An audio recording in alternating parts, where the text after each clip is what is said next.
foundation paper piecing scares you? Fear not, because we have a free downloadable pattern for you where you can train your skills. And with my personal tips on foundation paper piecing, it will become a piece of cake for you.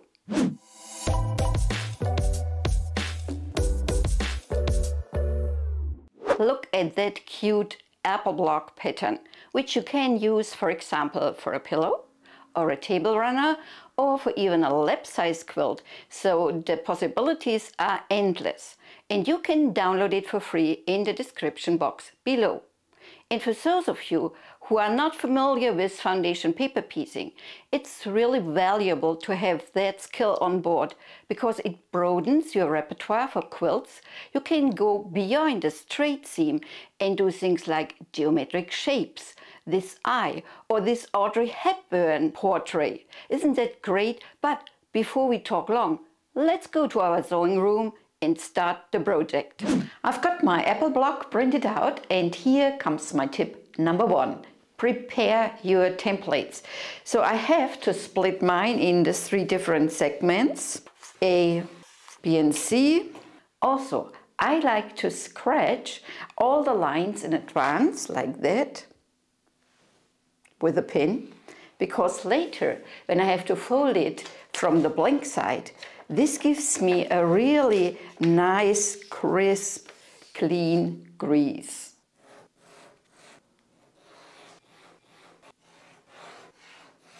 Tip number 2, adjust your machine settings. Bring your stitch lengths down to 1.5, and I would even recommend to insert a thicker needle like 100 size, so your paper gets very well perforated, and it makes it so much easier later to rip it off.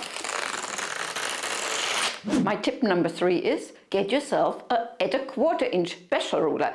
This ruler has a certain edge which allows you to hold it against your paper crease later, and you will have a perfect 1/4 inch cut each time.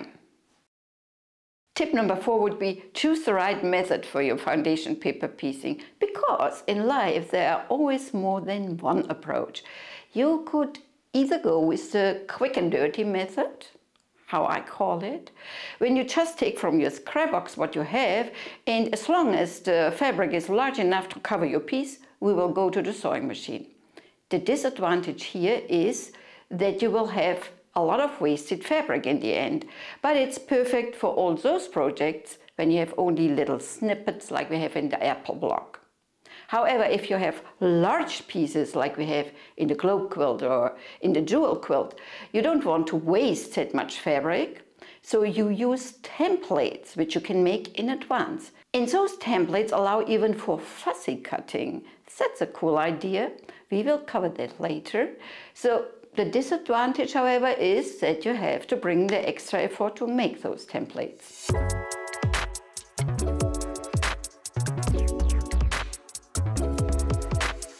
Quick and dirty, let's go. So you use segment A and just 2 scraps from the scrap box. A1 is the background, and I have this low volume here, and A2 is the leaf, so I use this light gray. You will always sew on the printed side with all the lines, but you have to place the fabric onto the blank side. So let me get my light table here. Flip it over, place A1 right side facing up, so it covers generously all edges, and this is for the leaf. Okay, now let's flip that one over, place it over the seam line, pin it in place, and then off to the sewing machine.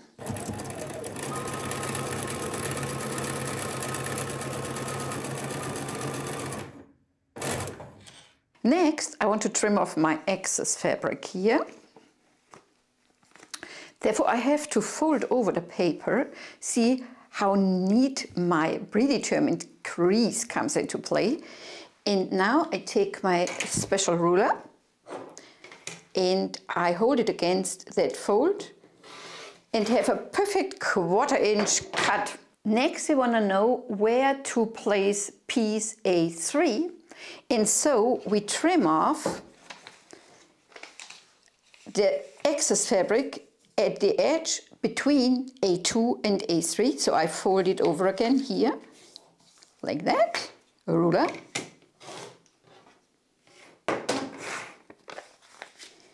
And now this clear edge gives me the guide where I have to place my next fabric piece, which is this little white triangle. So let's go with that one. Place it here, pin it in place. Off to the sewing machine. And in this manner I will go forward until I have all my segment filled.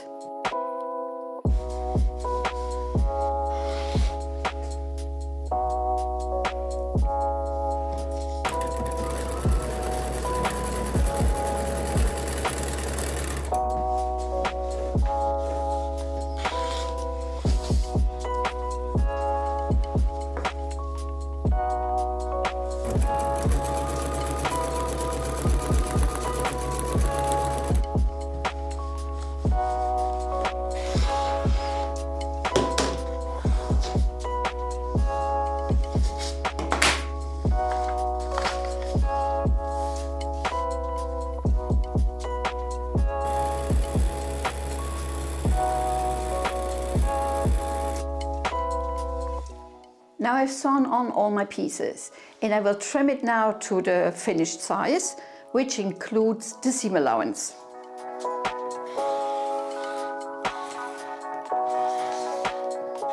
Voila! The apple stem is done, and you see we have a lot of wasted fabric, but who cares? This is from my scrapbooks anyway. But if you know me a little bit more, you know I'm from a region in Germany called Schwaben, where we take our pride in being very frugal. And I show you now a more frugal method.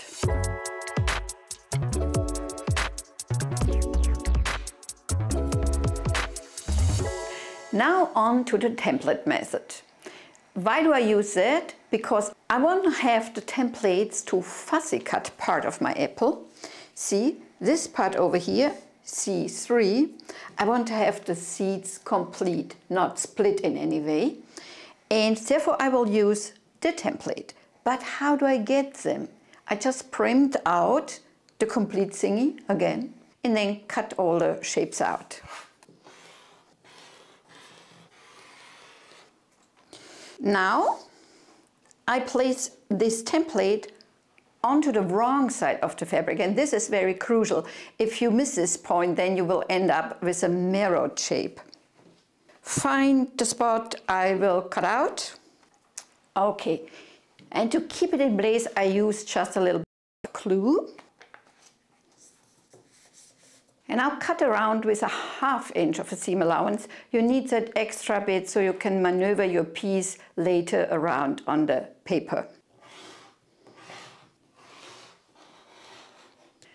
Segment C has also those little triangles, and just for the sake of it, I thought them already on, so I have now to add the piece C3. See? It should be placed here, and I just flip it around, and now I have a ½ inch seam allowance trimmed back. Here I have ½ inch of a seam allowance, so I trim that back to 2¼ inch. I can remove my template, pin it in place, and sewing it on.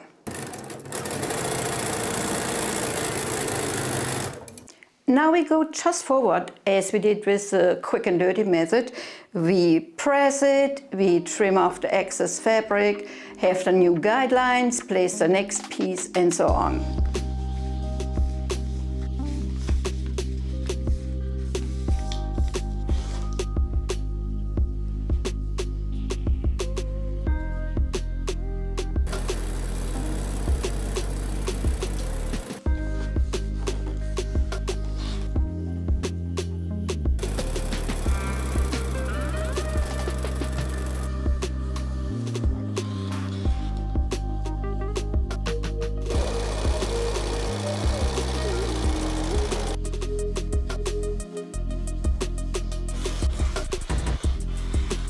I'm really happy how the seeds are displayed in my apple piece, and I personally prefer the template method because for me it's a little bit neater to work and I love the accuracy in it.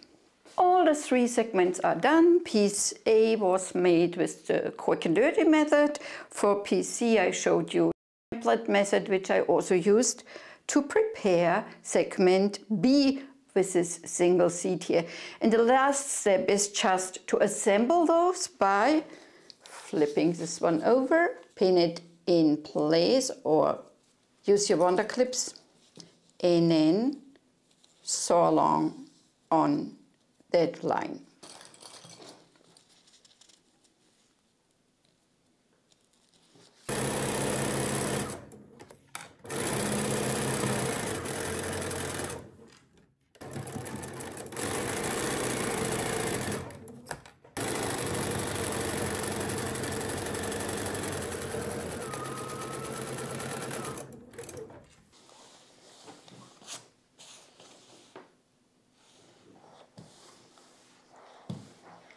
I hope you enjoyed this tutorial.